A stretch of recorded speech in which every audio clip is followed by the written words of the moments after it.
Welcome back. How are those weight loss resolutions coming along as we near the end of the first month of 2011? Well, we welcome back Dr. Julie Swindler from Medical Bariatrics of Lexington, who checks in every month to talk to us about weight loss. And this is something that a lot of people set, but not everybody sticks to, right? Well, you know, it's amazing when you actually look at the statistics that they do on New Year's resolutions.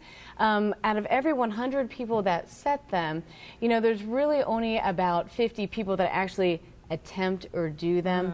And you know, by January the 15th, about 90% of them have actually at least slipped. Now they might get back on the bandwagon and try again, but those odds keep going down, down, down, and by June it's really only somewhere between 10 or 15 people that are even trying anymore. So that's something I hear a lot with folks is either I'm ready for my New Year's resolution or, man, I tried and that didn't work. So what do you do if you're stuck in that place that you've already slipped up, you think you've already called it quits on whatever you've tried to do to lose weight or get in shape? How do you restart that and make a successful attempt next time around? Well, there's two main things that you have to do. The first one is you have to figure out why it didn't work in the first place, and the second one is figuring out how you can do that a little bit better. Now that sounds kind of common sense and easy to do, but the whys are really pretty big. A lot of people, when they attempt to lose weight, it's more, or whatever the New Year's resolution is I'm going to get to this by this time and that's it, and if I don't, then I fail.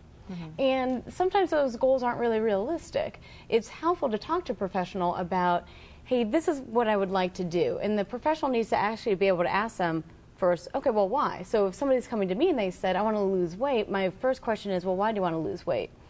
Sometimes it's because of an upcoming event, but more often than not, it's, well, I want to do it for better health. So when they're thinking about giving up, the thing you got to ask yourself is, well, what am I giving up when I do that? And oftentimes people say, oh, well, I don't want to give up better health. Okay, I get it. But then the other thing is you got to realize that there's a psychological component too. You don't want to have food relate to good and bad. So in Christmas time and in December, people are, it's the holidays, I'm treating myself. They're using it as a reward.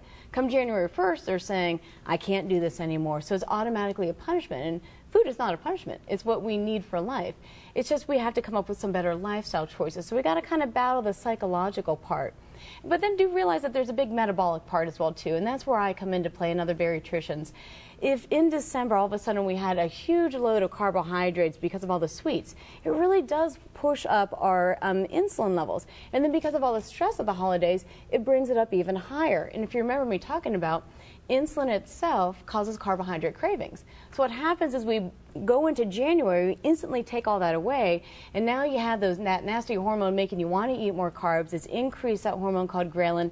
That wants to make you eat it as well too. So sometimes there's a bit of a biochemical thing we got to work on, and that's a little harder than just saying, well, I just won't eat it. There's a little bit more that's involved. So that's why we say, don't give up on those New Year's resolutions.